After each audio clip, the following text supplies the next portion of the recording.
નમસ્કાર, પ્રણામ, સ્વાગત છે તમારું એક નવા વિડીયોમાં.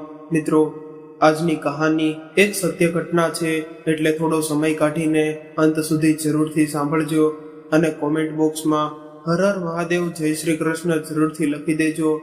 આજે રેખાએ કોર્ટમાંથી બહાર આવતી વખતે રાકેશને કહ્યું કે ચાલો, સારું થયું, આટલા દિવસોની માથાકૂટ પછી આજે આપણે બંનેના છૂટાછેડા થઈ ગયા. જે અત્યારે માત્ર અડધો કલાક પહેલા છૂટાછેડાના કાગળો પર એક સહી કરીને એનો એક હસબન્ડ બની ગયો હતો. ત્યારે રાકેશે કહ્યું કે આ રેખા, આજે તારી તમામ ઈચ્છાઓ પૂરી થઈ ગઈ. હવે તો તું ખુશ છે ને, કે હજુ પણ આમાં તને કોઈ શંકા છે? ત્યારે રેખાએ એક નજર રાકેશ તરફ નાખી અને કહ્યું કે હવે તમારી રોજ રોજની કચકચતી મારો પીછો છૂટ્યો છે. હવે હું શાંતિથી જીવી શકીશ. હવે મને કોઈ ટોકવા વાળું નહીં હોય. ત્યારે રાકેશે કહ્યું કે ઠીક છે રેખા, તું ખુશ રહેજે, પરંતુ ત્યારે જતા પહેલા એકવાર મારા ઘરે આવીને બધાને મળી લે. ત્યાર પછી તું પોતાના પિયરમાં જતી રહેજે. એમ પણ તમારી મા પાસે જઈને હું શું કરીશ? તમારી મા તો એમ પણ આખો દિવસ સૂઈ જ રહે છે. ઠીક છે, તમે કહો છો તો ચાલો, આજે છેલ્લી વાર તમારા ઘરે તો આવી શકું છું. તો ચાલ ને, આપણા બાળકો માનસી અને યશ પણ તને જોઈને ખૂબ જ ખુશ થશે. એક તો યશ અને માનસી તો મને ગઈકાલે જ મળવા માટે આવ્યા હતા, પરંતુ ઠીક છે, તમે કહો છો તો હું તમારા ઘરે જરૂર આવીશ. ત્યારબાદ રાકેશે પોતાની ગાડીનો આગળનો દરવાજો ખોલ્યો અને ગાડીમાં રેખા બેસી ગઈ. પછી એને ગાડીનો દરવાજો બંધ કરી દીધો. ત્યારે એમની બંનેની ઘર સુધીની મુસાફરી ચૂપચાપ પસાર થઈ ગઈ. ત્યારે એ બંને પોતપોતાના વિચારોમાં ખોવાયેલા હતા. રાકેશ સાથે છૂટાછેડા લઈને રેખા અત્યંત રાહત અનુભવી રહી હતી. ત્યારે એને પોતાના મનમાં અપાર શાંતિનો અહેસાસ થયો હતો. હવે એને રાકેશની રાત દિવસની કચકચ વિના જીવનની દરેક ક્ષણ શાંતિથી પસાર થવાના આભાસથી હળવળાશ અનુભવી રહી હતી. અને આ બાજુ રાકેશને એક વિચિત્ર એકલાતો અનુભવ થઈ રહ્યો હતો. દર્શક મિત્રો, તમે જણાવી દઈએ કે રેખા છેલ્લા 20 વર્ષથી રાકેશની જિંદગીમાં એક અભિન્ન અંગ હતી. એટલે વિચારે રહ્યો હતો એના વિના હવે એની જિંદગી પહેલા જેવી ખુશીઓથી ભરેલી નહીં રહે. એમનું જીવન ખૂબ જ સારી રીતે ચાલતું હતું, પરંતુ એમની વચ્ચે આ છૂટાછેડાની આફત ન જાણે ક્યાંથી આવી ગઈ. એણે ડૂબતા હૃદય સાથે વિચાર્યું. એટલામાં જ એનું ઘર આવી ગયું. ત્યારે પોતાની દીકરી માનસીએ આવી તેના પપ્પાને પૂછ્યું, આવી ગયા પપ્પા, શું છૂટાછેડા થઈ ગયા? ત્યારે રાકેશે કહ્યું, હા બેટા, થઈ ગયા છૂટાછેડા. ત્યારે જ માનસી તેના પપ્પાની પાછળ પાછળ એની મમ્મીને આવતી જોઈને ખુશીથી બોલી પડી, અરે વાહ, મારા મમ્મી પણ આવી ગઈ છે. એવું કહીને માનસી તેની મમ્મીને ગળે વળગી પડી. એટલામાં જ રાકેશની માં પોતાના રૂમમાંથી નીકળીને બહાર આવ્યા. ત્યારે રેખાએ તેમના ચરણ સ્પર્શ કર્યા. ત્યારે રાકેશની માતાએ ચરણ સ્પર્શ કરતી વખતે પોતાની વહુને પોતાના ગળે લગાડી લીધી અને કહ્યું, જીવતી રે દીકરા, સદા સુહાગન. એટલું બોલીને આગળના શબ્દો તેમના ગળામાં ઝટકી ગયા. કદાચ ત્યારે એમને ખ્યાલ આવી ગયો કે હવે રેખાને આ આશીર્વાદ આપો એ અપ્રમાણિત હતો.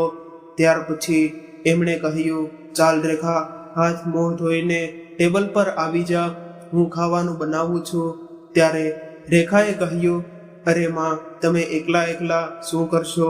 ચાલો, હું પણ આવું છું રસોડામાં તમને મદદ કરવા માટે. અરે બેટા, તું બાળકો પાસે એસીમાં જઈને બેસ, કારણ કે આટલા તડકામાં તું બહારથી આવી છે. અરે ના માં, હું ઠીક છું, તમે જઈને એસીમાં બેસો, હું જમવાનું બનાવું છું. માં, મારો ફક્ત રાકેશ સાથેનો સંબંધ તૂટ્યો છે, તમારા લોકો સાથેનો સંબંધ નહીં. ચાલો, તમે બહાર જાઓ, હું જમવાનું બનાવું છું. છૂટાછેડા પછી એને આ રીતે ઘરના કામોમાં લગાવેલી પોતાની સાસુની ખચરાટોને અનુભવી અને રેખાએ એના સાસુને ખંભેથી હાથ પકડી અને રસોડાની બહાર પ્રેમથી ધકેલી દીધા અને એ પોતે રસોડામાં ઘૂસી ગઈ. ત્યાર પછી બધાએ સાથે મળીને ખાવાનું ખાધું. ત્યારે રેખાના મનમાં સતત વિચારો હારમાળા ચાલી રહી હતી. એ વિચારી રહી હતી કે હવે તે તેની માતાના નાના એવા ઘરમાં એની સાથે એક શાંત અને સરળ જીવન જીવશે અને પોતાની રચનાત્મકતાને આગળ વધારશે, કારણ કે ઈશ્વરે એને અદ્ભુત લેખનનું કૌશલ્ય આપ્યું હતું. એને સદુપયોગ કરી અને રાત દિવસ નવી નવી સાર્થક રચનાઓ લખશે. રાકેશ સાથે એને રાત દિવસની કચકચ અને ઝઘડાને લીધે એનું મન એકદમ કંટાળી જતું હતું. એના કારણે એ પોતાનું શ્રેષ્ઠ લેખન નહોતી લખી શકતી.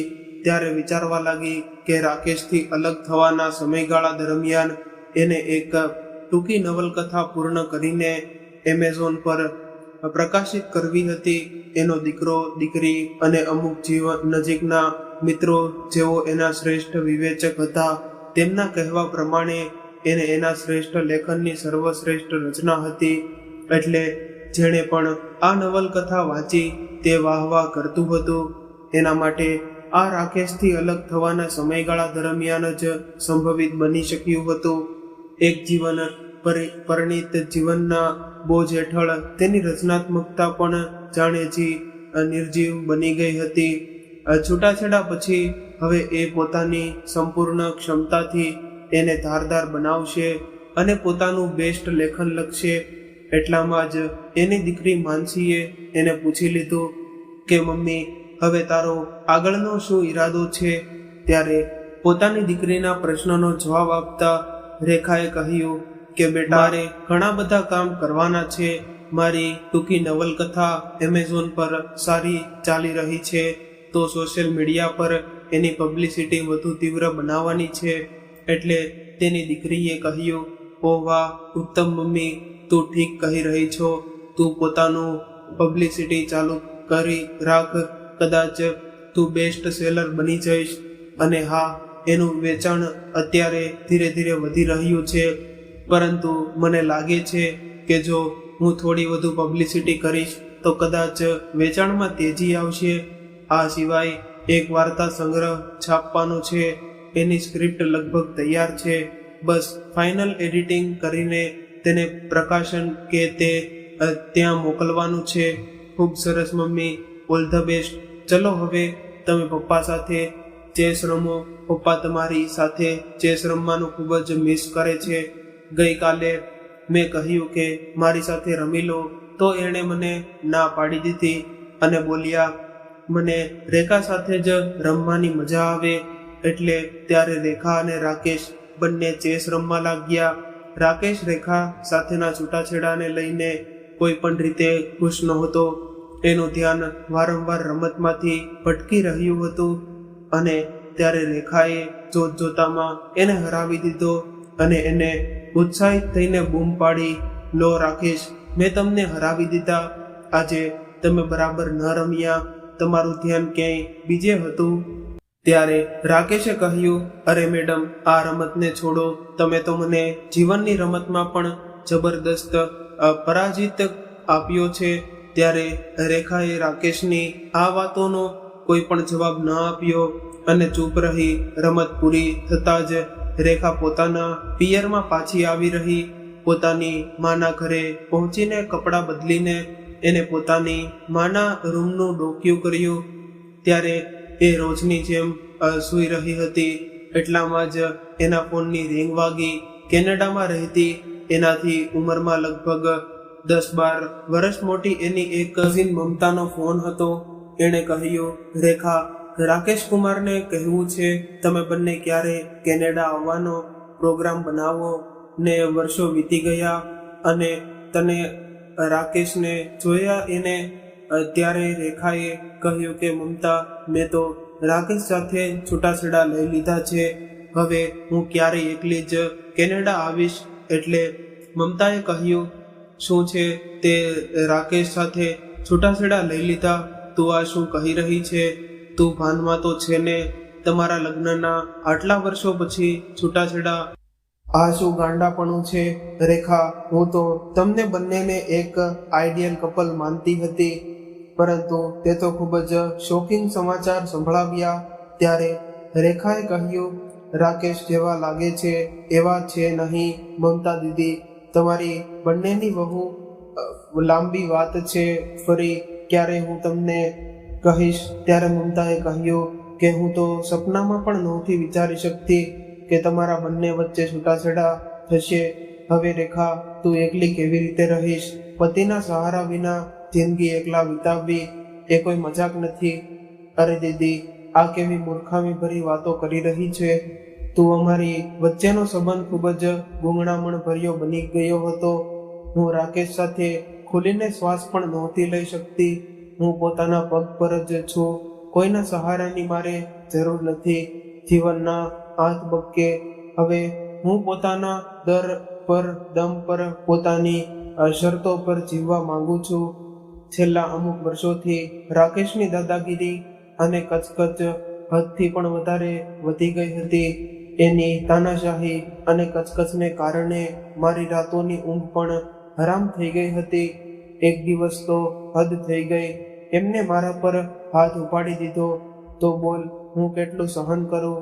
નાના રેખા, લગ્ન કોઈ ઢીંગલા ઢીંગલીની રમત નથી કે જેને તમે ઈચ્છો ત્યારે તોડી નાખો. હું તારી આવી મૂર્ખામી ભરી વાત સાથે બિલકુલ સંમત નથી. ઠીક છે દીદી, અત્યારે હું ફોન મૂકું છું.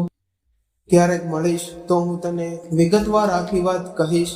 ઠીક છે રેખા, બાય બાય, ટેક કેર. ત્યારે મમતા સાથે ફોન પર વાત કરીને રેખા થોડી પરેશાન થઈ ગઈ. તેની વાતોએ એના અશાંત મનના મહાસાગરમાં હલચલ મચાવી દીધી.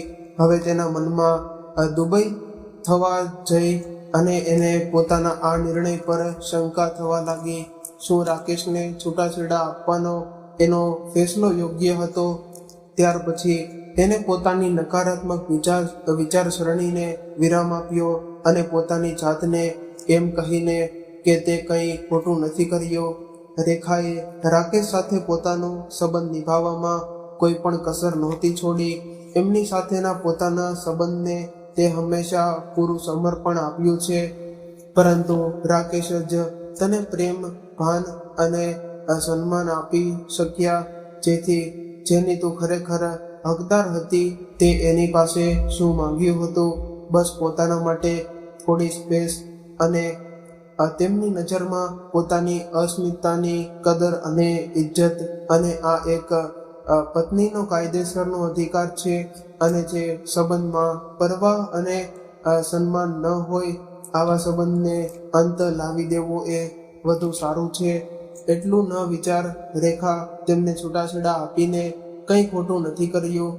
આ છૂટાછેડા એને પોતાની અને પોતાના બાળકોની મરજીથી લીધા છતાં, પરંતુ એમ છતાં પણ એમના મનના એક ખૂણામાં એક કાંટો એને ખેંચી રહ્યો હતો. કદાચ એના સંસ્કાર અને પરંપરાગત મન એવા એના પતિ સાથેના સંબંધને સ્વેચ્છાએ તોડી નાખવાના નિર્ણય પર પ્રતિકાર આપી રહ્યું હતું. ત્યારે એ સ્પષ્ટ રીતે કંઈ વિચારી નહોતી શકતી. એટલે પોતાના રૂમમાં આવી ગઈ અને પલંગ પર સૂઈ ગઈ. ત્યારે એના વીતેલા દિવસોની સ્મૃતિઓ એના મનમાં યાદ આવવા લાગી. ત્યારે એને બિલકુલ પણ ભાન ન રહ્યું. મિત્રો, એ આજથી લગભગ 25 વર્ષ પહેલા રાકેશ સાથે વૈવાહિક સંબંધમાં બંધાઈને જાણે આકાશમાં ઉડવા લાગી હતી. એના લગ્નના પ્રથમ વર્ષમાં રાકેશ એના સપનાનો રાજકુમાર, દરેક રીતે એક આદર્શ પતિ સાબિત થયો હતો. એની જે પણ ઈચ્છા હોય એ તરત જ પૂરી કરી દેતો હતો. શરૂઆતમાં એ એની પાછળ પાગલ હતો. ત્યારે વાતમાં મુક્તપણે હસવાનો એનો ઉદ્ધત સ્વભાવ રેખાને ખૂબ જ ગમ્યો હતો. એના એક નમ્ર સ્વભાવની, શાંત અને પોતાનામાં વ્યસ્ત રહેવાવાળી છોકરી હતી. તે લગ્ન પહેલા હંમેશા પોતાની બહેનપણીઓને કહેતી કે મને તો વાતોડિયો અને મજાકિયા સ્વભાવના છોકરા ગમે છે. તેઓ જીવનની દરેક પળ હસતા હસતા વિતાવે છે. હું તો પોતાની જેવા શાંત અને ગંભીર સ્વભાવના છોકરા સાથે લગ્ન કોઈ પણ સંજોગોમાં નહીં કરું. મારી જેમ જો એ પણ ઓછું બોલવા વાળો હશે તો એકબીજાનું મોઢું જોતા જોતા જ આખી જિંદગી બની જશે. ત્યારે રાકેશ સાથેની પ્રથમ મુલાકાતમાં એના મોજીલા અને બહુભાષી સ્વભાવથી પ્રભાવિત થઈ ગઈ હતી. એનો દરેક બાબતમાં મજાક કરવાનો સ્વભાવ એને ખૂબ જ ગમ્યો હતો. કિશોરાવસ્થાથી તેના હસમુખ સ્વભાવના પતિની છબી અને પોતાના મનમાં વસાવી રાખી હતી. રાકેશ બિલકુલ એવો જ હતો, પરંતુ જીવનના 20 વર્ષ જોયેલી રેખાએ એને વાતનો જરાય ખ્યાલ નહોતો કે આ દરેક ચમકતી વસ્તુ સોનું નથી હોતી. ઘણી વખત માનવનો સ્વભાવ પણ પોતાના ચમકતા આવરણથી ઢંકાયેલો હોય છે, પરંતુ એ હોય છે પિત્તળ, પરંતુ એ ખાલી ચમકતા સોનાનો આભાસ કરાવે છે. સમય જતાં રાકેશના વ્યક્તિત્વ પરની પોલીસ પોતાની ચમક ગુમાવી બેઠી અને ત્યારે રેખાએ અહેસાસ થયો કે રાકેશ વાસ્તવમાં એ નથી કે જેણે તેણે વિચાર્યું હતું. સમય જતાં પોતાના પતિના સાચા સ્વભાવને જાણ્યા પછી એ અત્યંત નિરાશ થઈ ગઈ. ડગલે ને પગલે પતિનો મનોમન અને મોજીલો સ્વભાવને જોઈને દરેક ક્ષણે મરતી ઉપરથી ખુશીઓનો આભાસ કરાવતા એના વ્યક્તિત્વમાં જરાય ગંભીરતા નહોતી, બલકે છીછરાપણું હતું. રાકેશ મહિલાઓની ઉપસ્થિતિમાં પોતાનું સંતુલન ગુમાવી બેસતો, તેમનું ધ્યાન આકર્ષિત કરવા માટે વારે ઘડીએ બોલતો, નિમ્ન કક્ષાની મજાક કરતો, ખરાબ ભાષાનો ઉપયોગ કરતો. દર વખતે કોઈ પણ મહિલાની ઉપસ્થિતિમાં પોતાના પતિની નિમ્ન હરકતો જોઈને રેખા મનમાં ને મનમાં લોહીના આંસુએ રડી અને તે કોઈ પણ વાતમાં એની ઈચ્છા અનિચ્છાનું જરાય ધ્યાન ન રાખતો. એ દરેક વાતમાં પોતાનું ચલાવતો. એ રેખાને હંમેશા પોતાના પગની નીચે દબાવીને રાખવા માંગતો હતો અને ઘર બહાર દરેક જગ્યાએ પોતાનો નિર્ણય એના પર લાદવાનો પ્રયાસ કરતો રહેતો. ત્યારે પોતાની પતિ સાથે એનું નિરાશાજનક જીવન પણ ઘર, ગૃહસ્થ, બાળકો અને યુનિવર્સિટીની દોડધામમાં વીતવા લાગ્યો હતો. હવે ત્યારે સમાજની નજરમાં તેઓ એક આદર્શ પતિ પત્ની હતા, પરંતુ તેઓ પણ મનથી ઘણાય દૂર હતા. દિવસે ને દિવસે એમની વચ્ચેનું અંતર વધતું જતું હતું. ત્યારે પોતાના પતિના ખરાબ સ્વભાવથી ઉપજેલી એકલતાની ભરપાઈ કરવા માટે રેખાએ પોતાની જાતને પોતાના કામમાં લીન કરી દીધી. લગ્ન પહેલા જ એને અંગ્રેજી સાહિત્યમાં PhD કરી હતી અને હવે સ્થાનિક યુનિવર્સિટીમાં પ્રોફેસર તરીકે જોબ કરી હતી. એક લેખિકા પણ હતી અને ખૂબ જ ભાવુક અને સંવેદનશીલ પણ હતી. જ્યારે પણ એ પોતાના પતિના મનમોજી અને નિરંકુશ સ્વભાવથી આહત હતી નથી, તો ત્યારે એની વિકૃત આહત ભાવનાઓ, કવિતાઓ અને વાર્તાઓના એના દર્દનું વર્તન લખતી હતી. એના લગ્નના પછીના શરૂઆતના અમુક વર્ષો સંપૂર્ણપણે પોતાની યુનિવર્સિટીની નોકરી અને પોતાના બાળકોની દેખભાળમાં વીત્યા. જેમ તેમ એના બાળકો મોટા થઈ ગયા, તેમ તેમ તેની એમના પરની નિર્ભરતા ઓછી થવા લાગી. એમ પણ આજકાલ સોશિયલ મીડિયા, હોબી, ફોન, મિત્રો સિવાય યુવાન જતા બાળકો પાસે માતા પિતાને આપવાનો સમય જ ક્યાં હોય છે. થોડા દિવસો પછી એને કોઈ દૂરની યુનિવર્સિટીમાં વિઝિટિંગ પ્રોફેસરશીપની ઓફર આપવામાં આવી. ત્યારે પોતાના શાંત અને નિરાશાજનક જીવનમાંથી કોઈ સુખદ પરિવર્તનની ઈચ્છામાં એને સ્વીકારી લીધી, કારણ કે ત્યારે એમના ઘરની દેખભાળ રાખનાર એના સાસુ હતા અને 2 નોકરાણીઓ સાથે એમણે પોતાના પુત્રની ગૃહસ્થીની દેખભાળ એટલી કુશળતાથી સંભાળી હતી કે એના માટે રેખાને કોઈ ખાસ સમય નહોતો આપવો પડતો. હવે તે 2-3 યુનિવર્સિટીની વિઝિટિંગ પ્રોફેસર હોવાને કારણે દર મહિને એના 10 થી 12 દિવસથી ઘરથી બહાર દૂર શહેરમાં વિતાવવા લાગ્યા. એટલે એનું કલ્પનાશીલ સાહિત્ય અને અનુરાગી મન આ યાત્રાઓથી ખૂબ જ ખુશ રહેવા લાગ્યું હતું.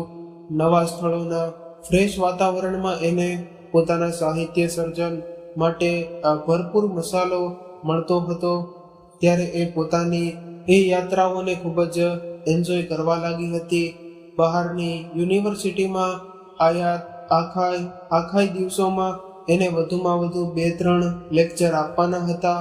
બાકીનો ખાલી સમયે શહેરના પ્રવાસના સ્થળો અને ફરવામાં વિતાવતી હતી.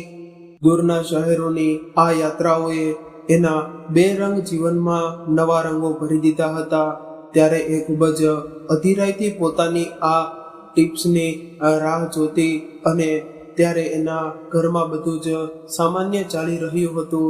પરંતુ ન જાણે એ વખતે એના પતિ રાકેશને શું થયું હતું કે એની વિઝિટિંગ જોબને લઈને એની સાથે કારણ વગર ઝઘડવા લાગ્યો અને કહ્યું કે રેખા, આ તે દર વખતે ક્યારેક ઓરિસ્સા તો ક્યારેક આસામ તો ક્યારેક તમિલનાડુ જવાનું શું નાટક પકડી રાખ્યું છે? અરે, સારી એવી યુનિવર્સિટીની નોકરી છે, તારા પૈસા કમાઈ રહી છે, અને તો પછી કોઈ કારણ વગર દર મહિને 10 થી 12 દિવસો સુધી તારે ઘરની બહાર જવાની શું જરૂર છે? ત્યારે રેખાએ પોતાના પતિને કહ્યું, રાકેશ, તમે આ શું કહી રહ્યા છો? આપની આ ઘર ગૃહસ્થી તો ઠીકઠાક ચાલી રહી છે. માજી બધું સારી રીતે મેનેજ કરી રહ્યા છે. બાળકોને પણ હવે મારી કોઈ જરૂર નથી રહી. બંને સવારથી ઘરેથી નીકળી અને સાંજે જ ઘરે પાછા આવે છે. બંને પોતપોતાના ફિલ્ડમાં સારી રીતે સેટ થઈ ગયા છે. એકાદ વર્ષમાં તો આપણા બંને બાળકો પણ પોતપોતાની નોકરી માટે બહાર જતા રહે છે. મેં આ વિઝિટિંગ પ્રોફેસરશીપ એટલા માટે તો લીધી છે કે ભવિષ્યમાં જ્યારે આપણા બંને બાળકો આપણાથી દૂર જતા રહે તો મને ખાલીપનો ન લાગે. નવી નવી યુનિવર્સિટીમાં જવું, એમનું અલગ અલગ વાતાવરણ, અલગ અલગ કલ્ચર, નવા નવા લોકોને મળવું, એમની સાથે વાતચીતોની આપ-લે કરવી, આ બધામાંથી ઘણું બધું મને શીખવા પણ મળે છે. સાથે જ નવા નવા સ્થળો ફરવા અને જોવા મળે છે. અને સૌથી મહત્વની વાત તો એ છે કે હું પોતાની આ ટ્રીપ્સને ખૂબ જ એન્જોય કરું છું. રાકેશ ક્યારેક મને પણ અમારી સાથે પણ ચાલો ને આ ટ્રીપ્સ પર, અને રાકેશ આ ટ્રીપ્સ દરમિયાન સાથે સાથે હું કેટલું બધું ઉત્તમ પણ લખી શકું છું. આ લેખન દ્વારા સાહિત્યની દુનિયામાં મેં મારી પોતાની ઓળખ મેળવી છે. ત્યારે રાકેશે ગુસ્સે થઈને કહ્યું કે આ ફરવું અને રખડવું તમને જ મુબારક છે મેડમ. તું એટલી મોઢું ઉઠાવીને ફરવા માટે ઘણી છે, પરંતુ તું મને પણ પોતાની સાથે સાથે રખડાવવાનું કહે છે. રેખા, તું પોતાના ઘર ગૃહસ્થિથી સંભાળી નથી શકતી અને દરરોજ નવા નવા આશ્ચર્યો જ રજૂ કરે છે. ત્યારે રેખાએ નિરાશ થઈને કહ્યું કે રાકેશ, તમે આવું તો ન બોલો. મને જે ગમે છે શું તે કરવાનો મારો અધિકાર નથી? અને હવે તમે પણ મારી સાથે અન્યાય કરી રહ્યા છો. અચ્છા, તને મેં સજા કરીને એ અન્યાય કર્યો? હું બસ એ જ કહી રહ્યો છું કે પોતાની ઘર ગૃહસ્થી, પતિ અને બાળકોને ભગવાનના ભરોસે છોડી અને દર ભટકવું એ એટલું યોગ્ય છે? જરા મને પણ તો સમજાય. ત્યારે રાકેશે ખૂબ જ કડક સ્વરમાં પોતાની પત્ની રેખાને ઠપકો આપ્યો. એટલે ત્યારે રેખાએ પોતાનો હોશ ગુમાવીને સહેજ ગુસ્સામાં પોતાના પતિ રાકેશને જવાબ આપ્યો, તમારા મેણા અને ટોણાને સાંભળીને હું આ ટ્રીપ્સ દરમિયાન પર જવાનું બંધ કરી દઈશ. એ તમારી ગેરસમજ છે. આ મારી જોબનો એક ભાગ છે અને મને ખૂબ જ ગમે છે. આના પર રાકેશે ખૂબ જ ગુસ્સામાં દાંત પીસીને કહ્યું, મેડમ, તમારે પોતાની ઘર ગૃહસ્થી છોડીને દર ભટકવાનું એટલું જ પસંદ હોય તો પછી તમારે આ ઘરમાં રહેવાની પણ જરૂર છે. સારી રીતે જ ચાલી રહ્યું છે બધું. હદ છે, બસ પોતાનું જ વિચારવાનું. તું એવું નથી વિચારતી કે માની ઉંમર વધી રહી છે તો પછી એને પણ થોડી આરામની જરૂર હોય, પરંતુ આટલું વિચારે કોણ? તમને પોતાની કવિતા, વાર્તાઓ અને રખડવામાંથી સમય મળે તો તમે આવું બધું વિચારીને, આટલું કહીને રાકેશ પોતાના હાથની ફાઇલ ત્યાં ટેબલ ઉપર ભારે ગુસ્સામાં પછાડીને ગુસ્સામાં બોલતા બોલતા ત્યાંથી ચાલ્યો ગયો. ત્યારે રેખા માત્ર આશ્ચર્યચકિત થઈને એને જતો જોઈ રહી હતી. ત્યારે રાકેશ આ ગુસ્સાભર્યા શબ્દો સાંભળીને રેખાની આંખોમાં આંસુ આવી ગયા અને વિચારતી રહી, શું એ પોતાની મનપસંદ ઈચ્છા પૂરી કરીને કંઈ ખોટું કરી રહી છે? પોતાની શરતો પર જીવવું એ શું અપરાધ છે?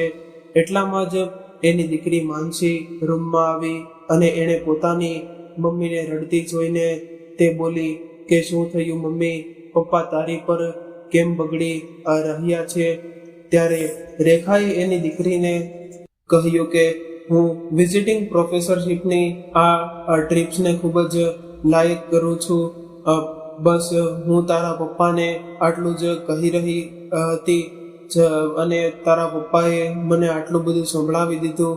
અને તે કહેતા હતા કે તારા ઘરની બહાર રહેવાનો એટલો શોખ હોય તો તું આ ઘરમાં ન રહે. રેખાએ પોતાનું આંસુ સાફ કરતા કરતા પોતાની દીકરીને કહ્યું. એટલે ત્યારે માનસીએ કહ્યું, અરે મમ્મી, આખરે તું પપ્પાને આવી વાતોને મનમાં ન લે. અને આટલા વર્ષો પપ્પા સાથે રહ્યા પછી પણ તને એમને એટલી રીતે હેન્ડલ કરવા એ ન આવડ્યું. પપ્પાને તો આદત છે એ ઘરમાં દરેક મુદ્દે અશાંતિ પેદા કરવાની. તું તો એમની વાતોને નજરઅંદાજ કરવાનું રાખ. એમની આવી વાતોને એક કાનેથી સાંભળ અને બીજા કાનેથી કાઢી નાખ. અને એમની આવી વાતોથી દુઃખી ન થા. તું એ જ કર જે તને સારું લાગે છે. અને જો તને પોતાની વિઝિટિંગ પ્રોફેસરશીપ ખૂબ જ સારી લાગે છે તો એને તું ચોક્કસપણે ચાલુ રાખ. હવે અમે બંને પોતપોતાની ફિલ્ડમાં સેટ થઈ ગયા છીએ. એકાદ વર્ષમાં અમે બંને પોતપોતાની નોકરી પર જતા રહીશું. તું પોતાની આ વિઝિટિંગ પ્રોફેસરશીપ રિટાયર થયા પછી પણ ચાલુ રાખી શકે છે. આમાં તારું પરફોર્મન્સ તો શ્રેષ્ઠ છે અને આના પર માટે તારી પ્રશંસા પણ થઈ રહી છે. પપ્પાની વાત સાંભળવાની તારી બિલકુલ જરૂર નથી કે ન તારે એમના કારણે દુઃખી થવાની જરૂર છે. ત્યારે માનસીની આવી વાતો સાંભળીને એને ખૂબ જ રાહત અનુભવી. રાકેશના આરોપોને કારણે મનમાં જે શંકા અને અપરાધની લાગણી જન્મેલી હતી એ ઘણી હદ સુધી દૂર થઈ ગઈ હતી. એણે એને જોઈને સ્માઇલ આપી. મમ્મી, તું તો સારી સ્ટ્રોંગ મમ્મી છે. પપ્પાની આવી નાની નાની વાતોથી જરાય પરેશાન ન થઈશ. ચાલ હવે થોડી સ્માઇલ આપી દે. અને ત્યારે રેખા એને જોઈને આંસુઓ વચ્ચે હસી પડી અને એને લાડથી પોતાની દીકરીને ગળે લગાડી લીધી. પછી એ ગણગણાટ કરવા લાગી, આ મારા પપ્પા પણ તારા પર ખૂબ જ પાવર કરે છે. એમને તો હું અત્યારે જ ઠીક કરું છું. અને પછી એ જ દિવસે માનસીએ રાકેશને ન જાણે શું કહી દીધું કે રાત્રે રાકેશ એની પત્ની રેખા પર ફરીથી બબડ્યા અને કહ્યું કે હવે તે આપણા બાળકોને પણ મારી વિરુદ્ધ ઉશ્કેરવાનું શરૂ કરી દીધું છે. રેખા, તું સારું નથી કરી રહી. હું પોતાની ભૂલ સ્વીકારવાને બદલે મોટી કરવા પર દોષારોપિત કરી રહી છે. તમને એમનો ખૂબ જ ગુસ્સાવાળો વિકૃત ચહેરો જોઈને રેખા ચૂપ જ રહી. તે દિવસથી પણ પછી તેઓ એનાથી ખૂબ જ નારાજ રહેવા લાગ્યા હતા. એમણે એની સાથે સીધી રીતે વાત કરવાનું પણ બંધ કરી દીધું હતું. જ્યારે પણ બોલતા કડવું જ બોલતા. ત્યારે એક ફરીવાર રેખાનો આસમાનના ટ્રીપ પર જવાનો સમય નજીક આવી ગયો હતો. એટલે રેખાએ બીજા જ દિવસે ગુવાહાટી જવા રવાના થવાનું હતું. અને ત્યારે એને એની મુસાફરી માટે સુટકેસ પેક કરવાની હતી. સુટકેસ પેક કરતી જોઈને રાકેશે એને ખૂબ જ કઠોર સ્વરમાં કહ્યું, રેખા, તે મારી વાત પર ધ્યાન ન આપ્યું ને ફરીથી જઈ રહી છે. આ વખતે મેં તને તારી વિઝિટ બંધ કરવાનું કહ્યું હતું ને, એમ છતાં પણ તું જઈ રહી છે. એટલું કહીને રાકેશે એની સામે ભયંકર ગુસ્સાથી જોયું, પરંતુ આ વખતે એના પતિની જરાય પણ ડરી નહીં અને એમની આંખોમાં જોઈને એમને પોતાના મનની વાત કહી દીધી. રાકેશ, આવી રીતે વાતમાં મારું અપમાન કરવાનું બંધ કરી દો. આ તો આપણા બધાય માટે સારું રહેશે. હું પોતાની આ ટ્રીપ પર જવાનું કોઈ સંજોગોમાં બંધ નહીં કરું. મારા આ ટ્રીપ પર જવાથી ઘર ગૃહસ્થી તમે કે આપણા બાળકો કોઈ પણ પ્રભાવિત નથી થતું. માજી આપણી કામવાળી સોનિયા અને ગંગા સાથે ખૂબ જ સારી રીતે ઘરનું સંચાલન કરી રહ્યા છે અને એમને તો કોઈ કામ નથી કરવું પડતું. કામ તો એ બંને જ કરે છે ને માજીએ તો મને બસ એમને માર્ગદર્શન આપવાનું હોય છે. આપણા બાળકો પણ હવે એટલા નાના નથી રહ્યા કે એમને મારી જરૂર પડે. તેઓ પોતે કહી રહ્યા છે કે જો તને પોતાની આ વિઝિટિંગ પ્રોફેસરશીપ એટલી પસંદ છે તો મારે આ ચાલુ રાખવી જોઈએ.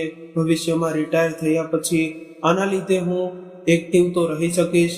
એવું કેમ નથી વિચારતા તમે?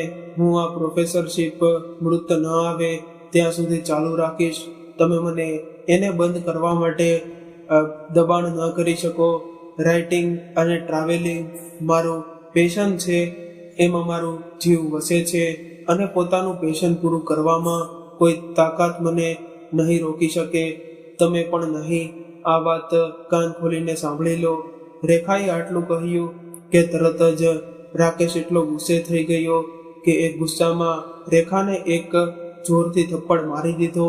ત્યારે જ કદાચ એ બંનેનો ઊંચો અવાજ સાંભળીને માનસી અને યશ બંને અચાનક રૂમમાં પ્રવેશ્યા. ત્યારે એ બંને પોતાના પપ્પાને એની મમ્મી પર હાથ ઉપાડતા જોઈ લીધા તો એ બંને દોડીને એની મમ્મી પાસે આવ્યા.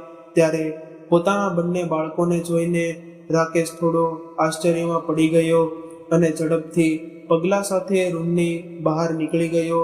ત્યારે એ રેખા એમ જ ત્યાં ઊભી રહી ગઈ.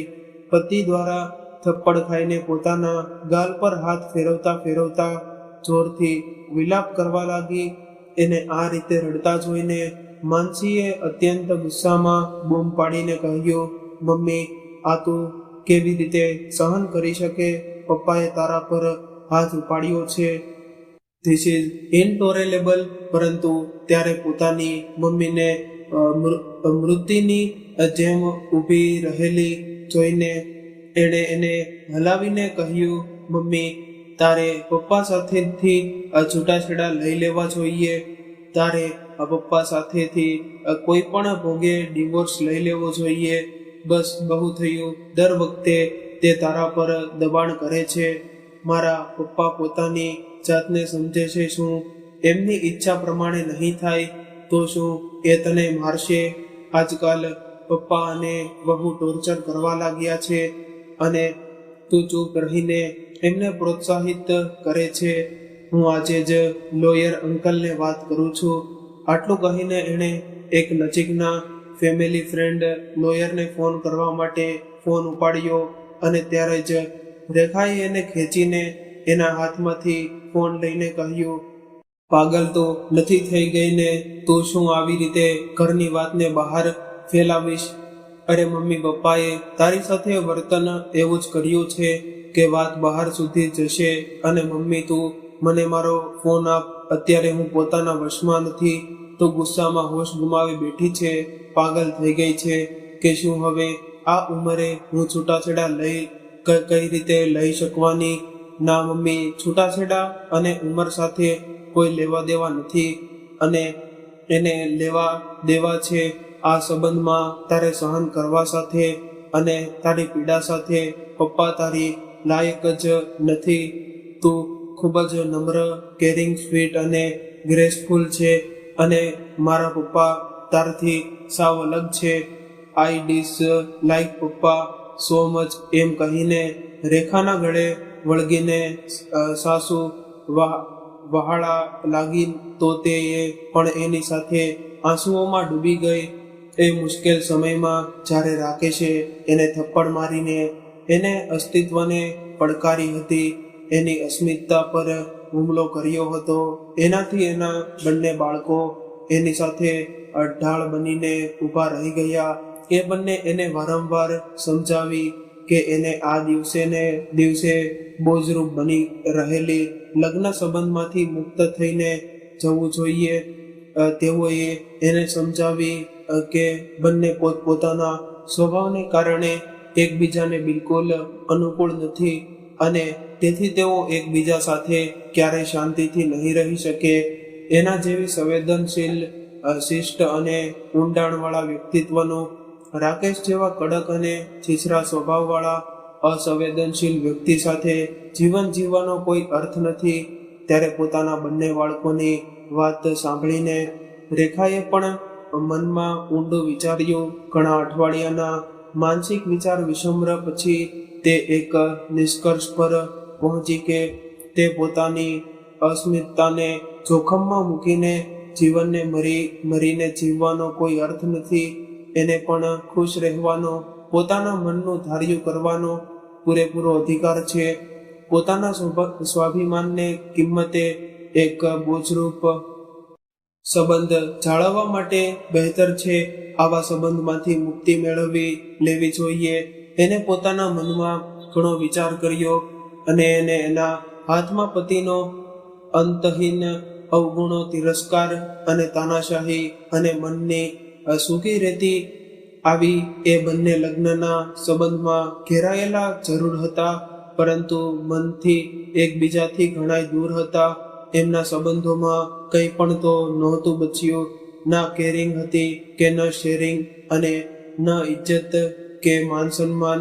તે બંને પોતાના સંબંધને જીવી નહોતા રહ્યા, બલકે બળજબરીથી નિભાવી રહ્યા હતા. તો એને આવા અર્થહીન અને બોજરૂપ સંબંધમાંથી મુક્ત થઈ જવું જોઈએ યોગ્ય હતું. આખરે ઘણા વિચાર વિસમ્ર પછી એને પોતાના 20 વર્ષ જૂના લગ્ન જીવનમાંથી મુક્ત થવાનો નિર્ણય લીધો. એવું વિચારીને કે રાકેશ રોજ રોજની માથાકૂટ અને કચકચથી દૂર થઈને એક શાંતિપૂર્ણ જીવન જીવી શકશે. કોઈ પણ પ્રકારની જટિલતાથી રહિત એનું શાંતિપૂર્ણ વ્યક્તિત્વ રાકેશના રોજબરોજના ઝઘડા અને માથાકૂટ વગર રાહતનો શ્વાસ લઈ શકશે અને પોતાની ખુલ્લી આંખોથી જોયેલું સાહિત્ય એ એમનું સેવાનું સપનું સાકાર કરી શકશે. અને સૌથી મહત્વની વાત તો એ હતી કે છૂટાછેડા પછી એ કોઈ પણ રોકટોક વિના આરામદાયક અને સુખી જીવન જીવી શકશે. સ્વયંનો સાક્ષાત્કાર કરી શકશે. પોતાના પેશન્ટ, પોતાનું ટ્રાવેલિંગ અને રાઇટિંગ ઉપર પોતાનું ધ્યાન કેન્દ્રિત કરી શકશે અને મુક્તપણે જીવી શકશે. અને બસ આ બધું વિચારીને એણે પોતાની દીકરી માનસી અને દીકરા યશને રાકેશ સાથે મૂકીને પોતાના છૂટાછેડાની કાર્યવાહી અંજામ આપવા માટે લીલો ઝંડો બતાવી દીધો.